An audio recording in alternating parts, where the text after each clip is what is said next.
Alright folks, gather round, grab your croissants and your café au lait, because today we're talking about France. And let me tell you, the mood in Paris right now is less la vie en rose and more les miserables. Welcome back to Boss Economic World, where we slice through the jargon, expose the spin, and give you the real story behind the headlines. It's October 20th, 2025.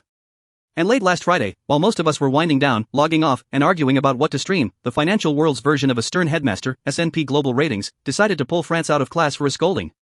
They delivered a surprise slap on the wrist, a credit rating downgrade from AA down to A+. Now, for those of you whose eyes just glazed over, let me break it down.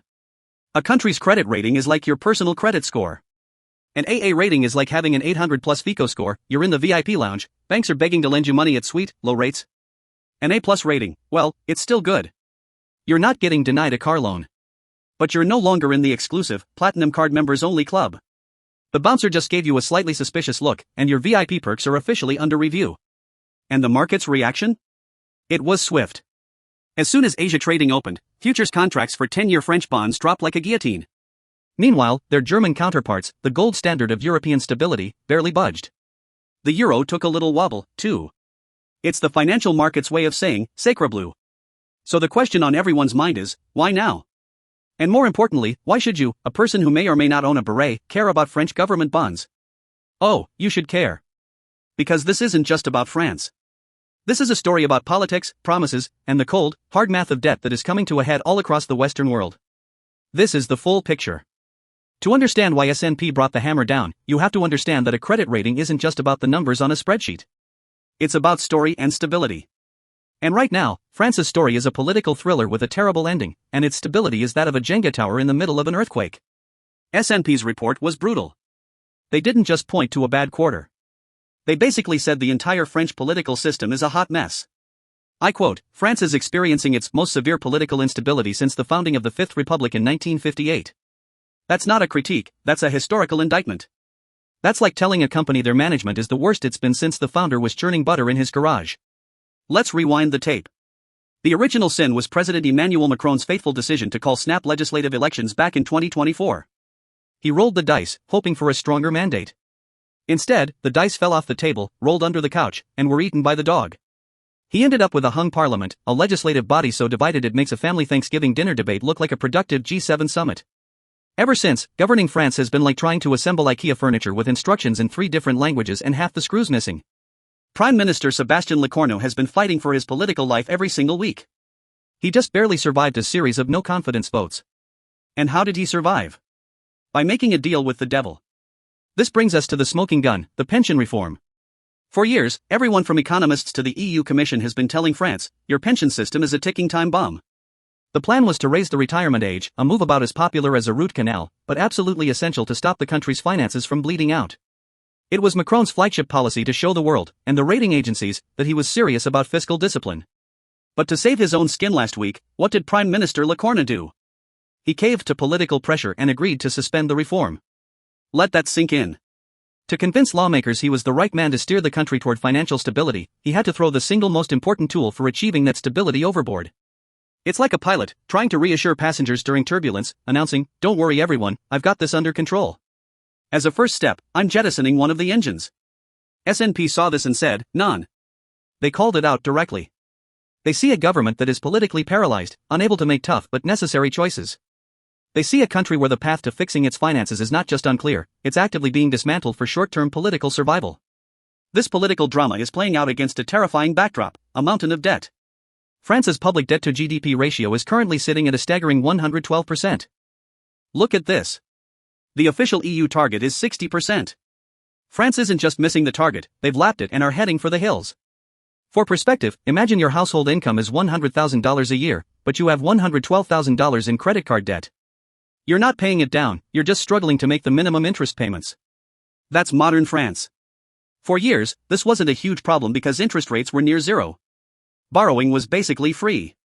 But those days are over. The European Central Bank, like the Fed, has been jacking up rates to fight inflation. Now, that mountain of debt comes with a hefty interest bill, crowding out spending on everything else: hospitals, green energy, education, you name it. This is where we get to one of the most important charts in all of finance right now, the French-German 10-year bond yield spread. Stay with me, this is simple. Germany is considered the safest borrower in Europe. The interest rate on their bonds is the benchmark.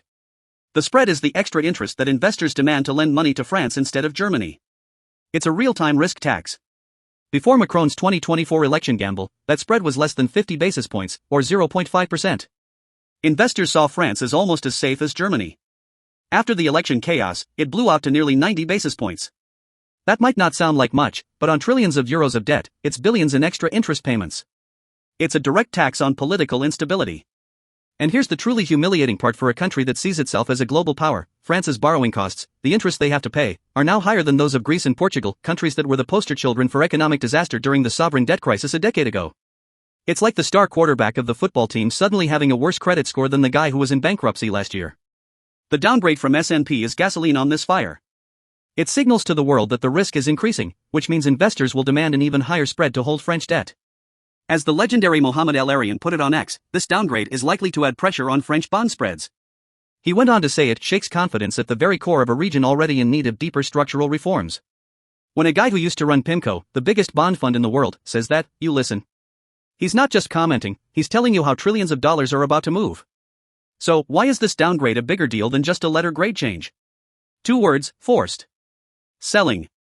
See, the world of finance is run by rules, mandates, and algorithms. Many of the biggest investment funds in the world, we're talking giant pension funds that manage your retirement money, central bank reserve managers who hold a country's rainy day fund, and massive asset managers like BlackRock, Vanguard, and legal in general, have very strict rules about what they can and cannot own.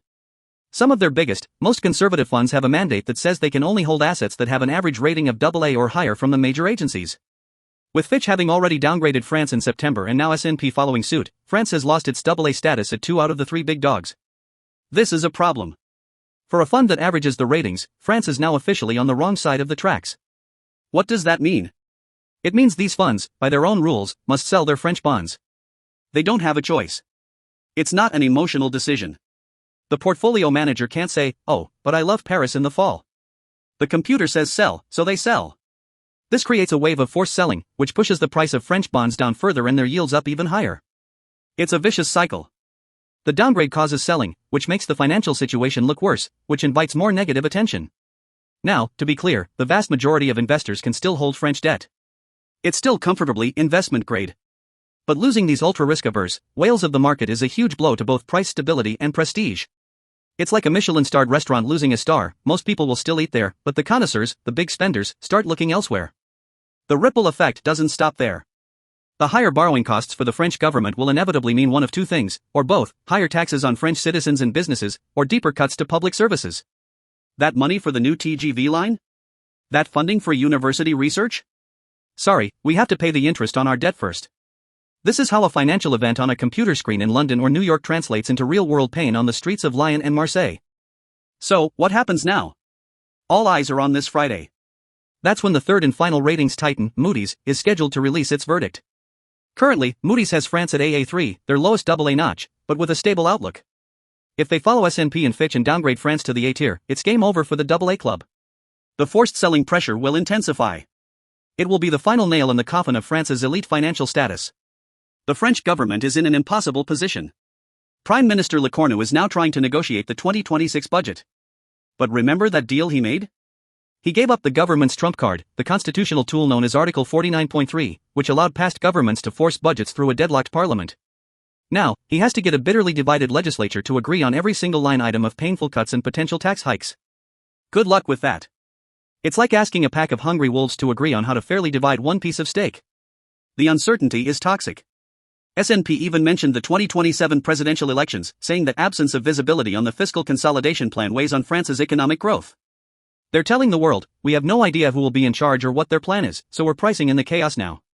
So let's zoom out. What's the real story here? This French downgrade isn't an isolated event.